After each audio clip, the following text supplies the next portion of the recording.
Okay, एक starter pack सवाल है 22 साल के लोगों के लिए जिनको बिजनेस करियर स्टार्ट कर रहे हैं.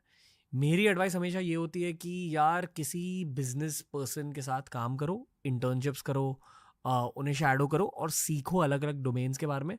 हर डोमेन में मिनिमम 3 महीने के लिए काम करो एटलीस्ट. आइडियली कॉलेज के दौरान इंटर्नशिप्स के थ्रू जानो दुनिया के बारे में. और आई फील कि एज 22 से 25 के बीच जितनी मीटिंग्स आप कर सकते हो उतनी मीटिंग्स करो, दुनिया के बारे में सीखो, पॉडकास्ट सुनो, एट्सेट्रा एट्सेट्रा. बट फिर मैं आपसे सवाल पूछूंगा कि अगर किसी को पता है कि हाँ मुझे एक बिजनेस करियर चाहिए और उन्हें ये भी पता है कि उनके पीपल स्किल्स अच्छे हैं, मार्केटिंग स्किल्स अच्छे हैं, सेल्स स्किल्स अच्छे हैं, बट आइडिया नहीं मिला अब तक, तो फिर क्या करना चाहिए? यार आपको डेफिनेटली कहीं ना कहीं काम करना ही चाहिए. मेरे केस में I was an exception, I was lucky right, because जब मैं अपनी प्रैक्टिस कर रहा था तब मैंने फाउंडर्स के साथ काम किए. तो उस टाइम पे जब मैंने उन फाउंडर्स के साथ काम किया, I acted like their extended team. मैं दिन रात उस बिजनेस में घुसा रहता था, मैं समझता रहता था.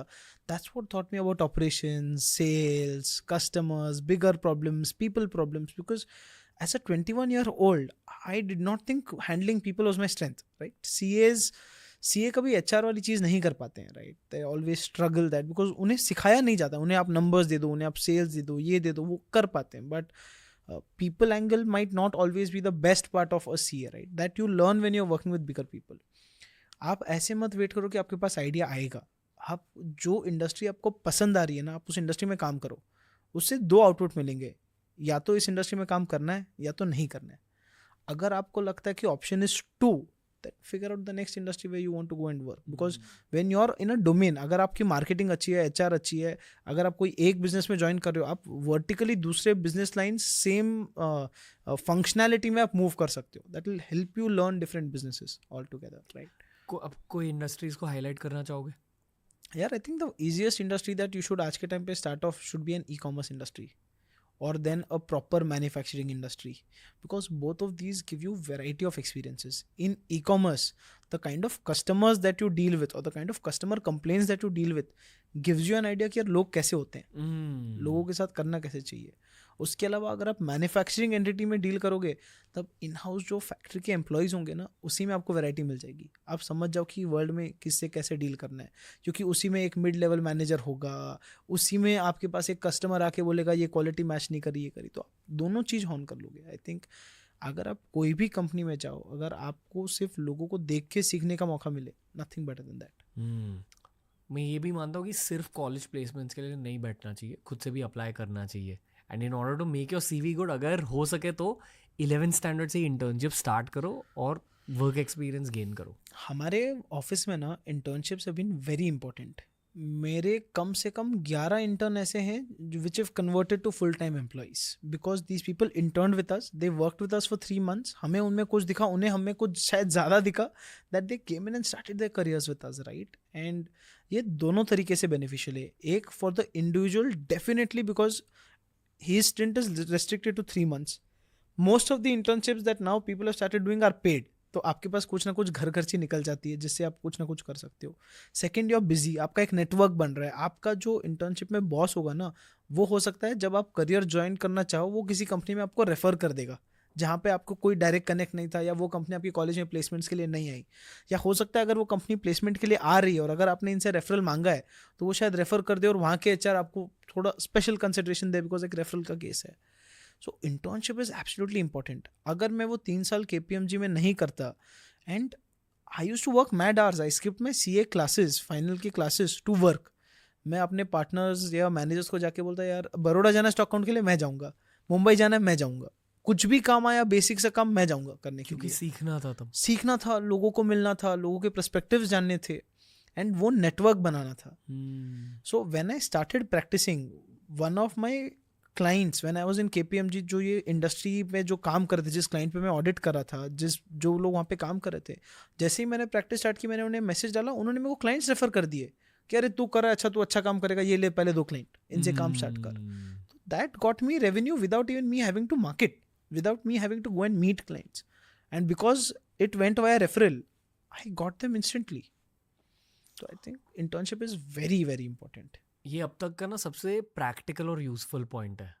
जिसने भी पॉडकास्ट को यहाँ तक सुना, this is the point of people get stuck actually. यहाँ वो एनालिसिस पैरालिसिस हो जाती है कि आइडिया तो सही है बट करूँ या नहीं करूँ. बस करते जाओ. Execution is the most important thing in life. ये बोलने की भी ज़रूरत नहीं है 2024 में. आई थिंक हर किसी को पता है. आप बड़े से बड़े मुकेश अंबानी सर है, राइट? मैंने कहीं पढ़ा था कि वो दोपहर को आज के टाइम पे भी वो 13 से 14 घंटे काम करते हैं. Imagine 13 to 14 hours. Probably, I don't know if he's India's wealthiest or whatever, the top 3 in the world, etc. etc. But 14 hours अगर वो काम कर सकते हैं तो हम लोग किस खेत की मूली हैं यार. हम लोगों ने क्या अचीव किया आज तक कि हम लोग बोले ये. I understand there's a lot of criticism around work-life balance and fulfillment. But up to a certain age, it's your job to ensure your family is also going to get a very comfortable life. आप work life balance उस बंदे को जाके बोलो जो daily veg पे earn कर रहा है, वो बोलेगा भाई ये क्या है, मेरे को कल की रोटी लानी है अपने टेबल पे. आप उस लोअर मिडिल क्लास वाले को बोलो जिसे एक घर बनाना है, जिसका लाइफ का गोल है कि मैं 35 के अंदर एक पैरेलल ड्रॉ करूँ ना. जो वीसी डिसीजन ले रहा है कंपनी को लेके, वो बहुत सारे इंडिविजुअल्स मारवाड़ी लोग वैसे भी डिसीजन लेते हैं. Because if I am a business house, हम लोग एक जॉइंट फैमिली से है, तो first question that my dad did जब मेरे सबसे बड़े भाई बिजनेस में आए कि यार हमारा टेक्सटाइल का धंधा तो लिमिटेड है, एक अलग लाइन करनी पड़ेगी. अब उस अलग लाइन के लिए पैसा डालना पड़ेगा. तो मेरे पापा और मेरे भाई घूमते रहे मार्केट्स, बात करते रहे लोगों से कि कौन सी लाइन में पैसा डालें, कौन सी लाइन में पैसा डालें. फिर फाइनली उन्होंने एक अलग लाइन पकड़ी और एक नया एस्टेब्लिशमेंट एस्टेब्लिश किया. टेक्सटाइल्स तो फैमिली का चल ही रहा था, राइट? वैसे ही कुछ और बड़े फैमिलीज हैं, हम लोग फिर भी एवरेज लोग माने जा सकते हैं. बहुत बड़े फैमिलीज हैं जो 5 से 6 अलग अलग बिजनेस में डाइवर्सिफाई करते हैं. बट जब एक बंदा खुद का कैपिटल लगा रहा है और एक नया मार्केट में एंटर कर रहा है, वो भी तो मार्केट रिसर्च कर रहा है. अगर उसके 6 बिजनेस में, टिपिकली किसी भी बंदे के 6 बिजनेस में 4 बिजनेस तो चल ही जाएंगे, 2 बिजनेस ऐसे होंगे जो नहीं चलेंगे, जो बंद हो जाएंगे, एक्सेट्रा एक्सेट्रा. बहुत सारे मारवाड़ी लोग ये बिजनेस पार्टनरशिप्स में ओपन करते हैं जो कभी चलते हैं नहीं चलते. VCs do the same thing. अभी हमारे ऑडियंस में से काफ़ी सारे लोग सिर्फ अंडरग्रेड करेंगे. बहुत से 99% लाइफ में CA पास नहीं होंगे.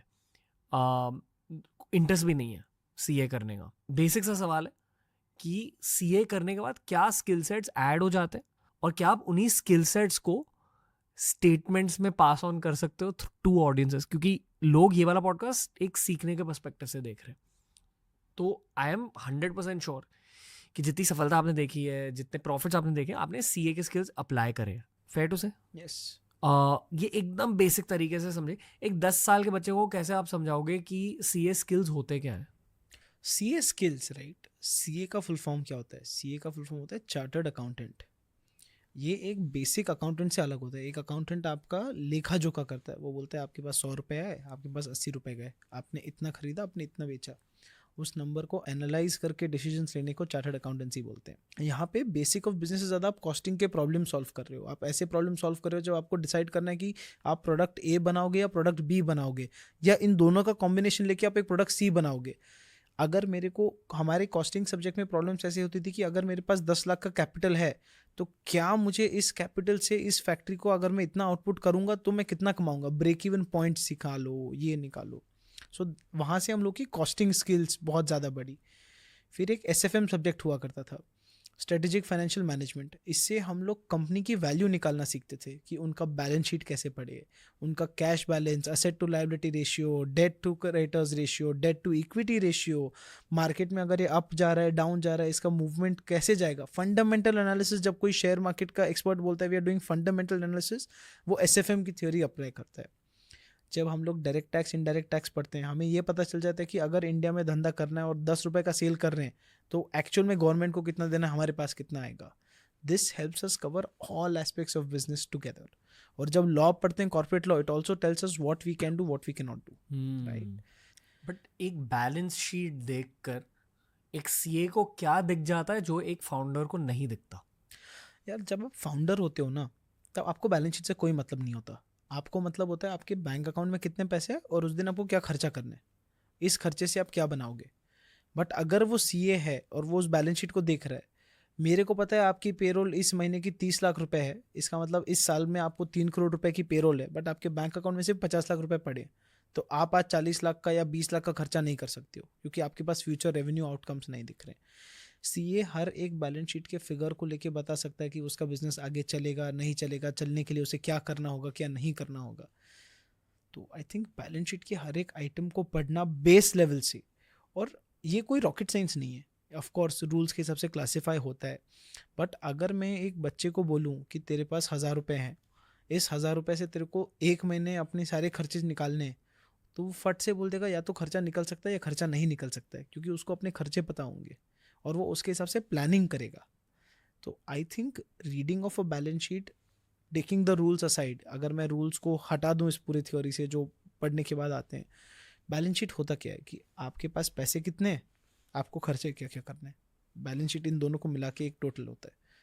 और जो अगर आपका असेट साइड ज़्यादा हुआ मतलब आप प्रॉफिट में हो, ये साइड ज़्यादा हुआ तो आप नेगेटिव में हो। तो सीए का काम होता है कैसे वैल्यू को यहाँ से यहाँ पे शिफ्ट कर दे, नेगेटिव से पॉजिटिव में ले आए, या ऐसे कौन से स्टेप्स करें जिससे वो नेगेटिव में ना जाए, या फाउंडर को बोले भाई इस टाइम पे आप ये नहीं कर सकते हो। अक्सर ना सीएस टैक्स से एसोसिएटेड होते हैं, पर जब आप एक्चुअली बिजनेस में घुसते हो और आपका एक डेडिकेटेड सीए होता है, they make you see your business from a different light. Almost मैं नेगेटिव शब्द नहीं यूज करना चाहूंगा, but safer way to play business. वो सीए आपके फाइनेंशियल कोच की तरह रहता है, करेक्ट टू से? करेक्ट। इसीलिए कहते हैं कि सीएस अक्सर बहुत अच्छे फाउंडर्स भी बनते हैं। Yes, I think Kumar Mangalam Birla sir, he is a chartered accountant. अगर आप आज कोई भी बड़े बिजनेस के अंदर देखोगे, भले ही वो founders would be the media facing famous people, वो अपने सीएफओस के बिना काम नहीं कर सकते। उन्हें अपने सीएफओ चाहिए ही चाहिए, और वो CFO more often than not एक चार्टर्ड अकाउंटेंट होता है। क्योंकि एक फाउंडर का दिमाग ना आइडिया ओरिएंटेड चलता है कि यार हाँ आज मैं ये करूंगा, आगे जाके वो करूंगा। सीए आपको रियलिटी दे देते हैं। फाउंडर हमेशा सोचता है मेरा प्रोडक्ट 100 करोड़ इसी साल बेच देगा। सीए बोलता है भाई आपके प्रोडक्ट को पहले 1 करोड़ बेचने दो, जब ये 1 करोड़ बिकेगा तब आप उसको 100 करोड़ की बात करना। आप पहले 1 करोड़ बेचो, 1 करोड़ का माल बेचो, फिर आप बोलना कि आप उतना बेचोगे। ओके, ये सुनकर ना ऑडियंस को लगेगा कि अच्छा so is CA a bit of a defender, एक डिफेंसिव पोजीशन होती है। जवाब है हाँ, it is a defensive position. But आपके लिए सवाल ये है कि इन्हीं डिफेंसिव स्किल्स को लेकर आपने ये 1,000 करोड़ का रेवेन्यू कैसे कमाया? मतलब इतनी ज्यादा अटैकिंग गेम कैसे खेली डिफेंसिव स्किल्स के साथ? यार defence is almost the best form of attack in most of the cases. ये एक बहुत कॉमन थ्योरी है कि best form of attack is to kind of always stay defensive and you know kind of play around things. जब आप CA करते हो ना, आपको एक पता चल जाता है कि आप जेब से कितना खर्चा कर सकते हो। अब फिर आपका क्रिएटिव ब्रेन आपको बोलना चाहिए कि इस खर्चे से आप आगे क्या कर सकते हो। लिमिट्स दिख जाते हैं। लिमिट्स दिख जाते हैं। अगर आदमी को स्टार्टिंग से उसकी लिमिट पता हो तो वो मोर ऑफन देन नॉट उसके अंदर करेक्ट गेम ही खेलेगा। He will never ever do it. जैसे हम लोग के पास जब आया था, आज जब हम लोग बोलते हैं वरना हम 1,000 करोड़ टर्न ओवर कर लिया, ये कर लिया, रेवेन्यू हमने अचीव की, हम लोग प्रॉफिटेबल थे, but my team is very young because I could not afford people who are hyping. मेरी जेब से उतना पैसा मैं दे ही नहीं सकता था, तो मेरे पास ऑप्शन नहीं थे, मेरे पास रिसोर्सेज लिमिटेड थे। बट उसके अंदर मेरे को फिर रिसोर्स को एक छन्नी के थ्रू डाल के जो अच्छे रिसोर्सेज हैं उन्हें उठा के उन्हें मोटिवेट करके करना पड़ा। बहुत सारा काम खुद करना पड़ा। आज के दिन पे भी I spend anywhere between 14 to 16 hours at office because there are certain functions which I can not afford to pay on today. मुझे वो काम खुद बैठ के करना पड़ता है। जब हम लोग स्टार्ट किए थे तब मेरे ऑफिस में HR भी हम लोग थे, सेल्स वाले भी हम लोग थे, मेरे पार्टनर थे वो ऑपरेशंस खुद ही देख रहे थे, और जूनियर के अंदर बहुत बेसिक रिसोर्सेज लिए थे जो सिर्फ हैंड्स ऐड करे, ब्रेन्स नहीं। जब पैसा आते गया तब हम लोगों ने धीरे धीरे मिड लेवल मैनेजर्स को उठाया, ऐसे लोगों को उठाया जो शायद सीनियर लीडरशिप नहीं थे बट हमें उन्हें पोटेंशियल दिख रहा था। अब ये लोग मेरे पास 2 तरीके से एफिशिएंट थे। 1, cost wise they were efficient because I could afford them. 2,